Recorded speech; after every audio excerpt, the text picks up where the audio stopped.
majorité des produits sont envoyés chez nos voisins américains. Pour discuter de la situation, les vice-présidents vente et marketing chez Phil Speck. Et c'est d'ailleurs en Europe qu'on le retrouve aujourd'hui. Dominique Quintal, bonjour. Bonjour, M. Pelletier. D'abord, avant de parler des conséquences de l'ALENA, c'est en Allemagne qu'on vous joint aujourd'hui. Phil Speck est en développement de marché? Ben, c'est pas étranger ce qui se passe avec toute la quête autour de l'ALENA. Et puis, notre plan de croissance, nous, passe nécessairement par l'expansion de marché. Donc, c'est pour ça qu'on a ouvert un bureau au Mexique au début de mai. On a ouvert un bureau de vente aussi au Salvador, en Amérique centrale, pour profiter des ententes de libre-échange qu'on a avec ces pays-là. Mm-hmm. Et on est sur l'Europe de plus en plus actif. Parce qu'on a une entente de libre-échange entre le Canada et l'Union européenne en train d'être ratifiée. Fait qu'on en profite, mais on ne peut pas se limiter à seulement les États-Unis. Et ça, même s'il n'y avait pas cette crainte-là au niveau de l'ALENA, ça ne serait pas logique. Parce qu'il faut dire qu'actuellement, les États-Unis demeurent à forte majorité. Votre terrain de jeu, c'est au-delà de 80% de vos produits qui sont vendus aux États-Unis. Qui, soit que c'est les clients directs ou les clients indirects, mais le produit fini à 80% de notre production aboutit sur le marché américain. Parce que des fois, on vend à des fabricants de tissus qui sont au Mexique ou en Amérique centrale, mais ça revient sur le marché américain. Sauf que l'Amérique centrale, pour nous, n'est pas sur le radar de leur président, parce que j'ai donc ce qu'on appelle le CAFTA, puis on a une usine américaine. C'est ça qui nous permet de contrebalancer. Oui. Bon, on le sait, on entend des craintes émanant de différents secteurs d'activité concernant la renégociation de l'ALENA, cette entente de libre-échange nord-américaine. Il reste que plus régionalement parlant, on est capable maintenant aussi d'identifier des entreprises, des industries qui pourraient être touchées si advenant le cas, entre autres, que l'entente actuelle tombe. Et pour vous, c'est direct, l'impact sera direct sur, entre autres, la concurrence, c'est-à-dire qu'on ne deviendrait plus concurrentiel si advenant le cas qu'on nous imposait davantage de tarifs chez Phil Speck. Ça, il faut le voir vraiment de deux façons. Si on regarde ce qui s'est passé avec le bois d'œuvre, tout ce qu'ils sont vraiment permis de faire, c'est de mettre des tarifs, mais la ressource qui est le bois canadien qui est plus dense, les Américains en ont besoin quand même. Oui. Fait que en bout de ligne, ça ferme pas le marché.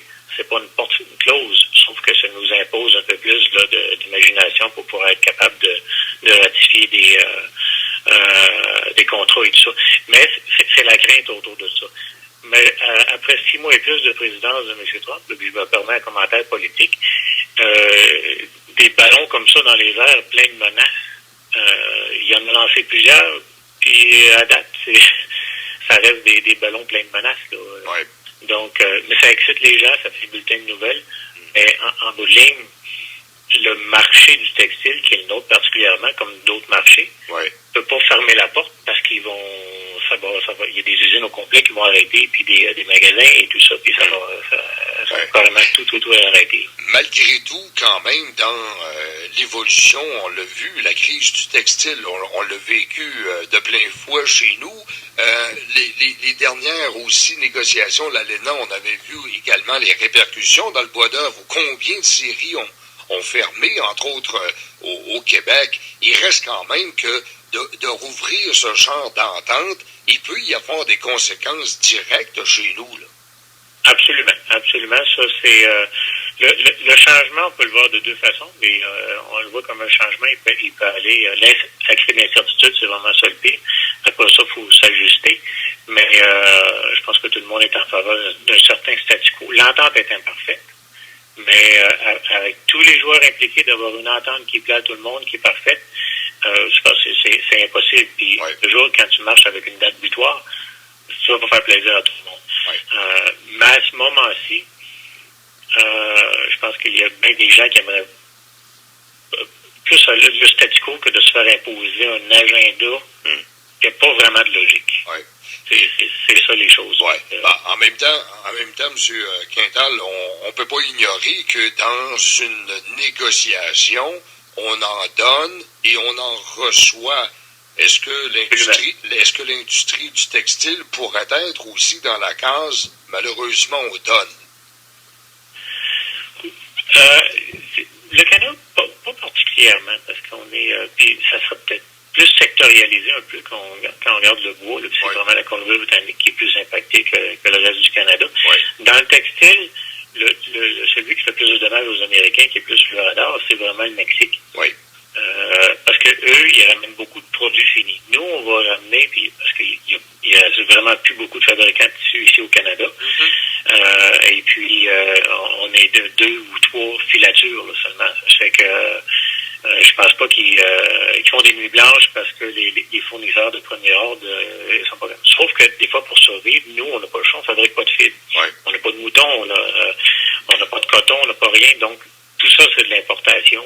Puis, si on se fait imposer, c'est ça la règle plutôt, il faudrait faire appel à des fabricants de fibres, des fournisseurs américains. Ça, c'est sûr que ça monte nos prix. Mais c'est le même effet pour les Mexicains. Les Mexicains font la même chose. Si on lui coupe les polyesters qui viennent de Chine et toutes les sources asiatiques, c'est là que les prix vont monter, mais en même temps, tous les prix montent.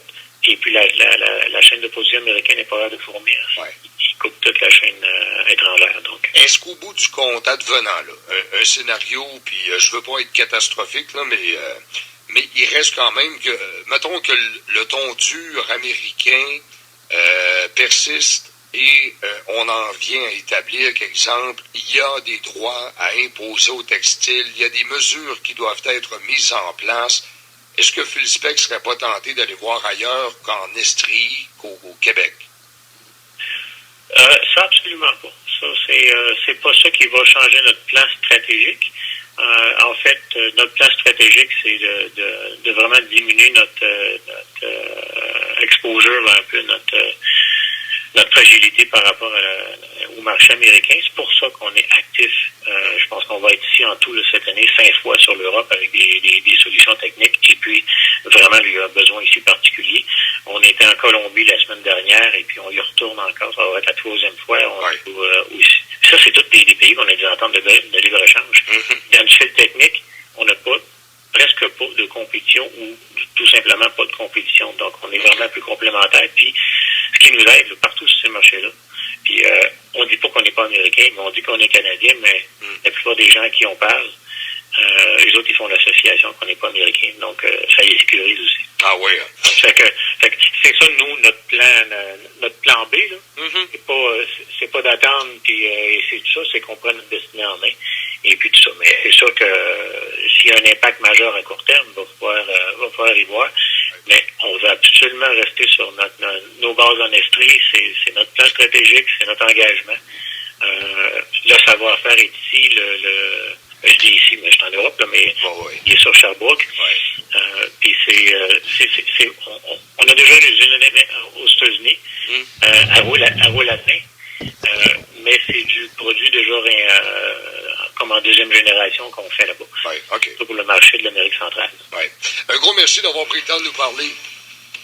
C'est moi qui vous remercie, puis merci beaucoup de temps d'antenne aux entreprises manufacturières qui producent d'emplois ici à Sherbrooke. C'est très apprécié. C'est très important pour nous également d'en discuter. Merci, M. Quintal. Au revoir.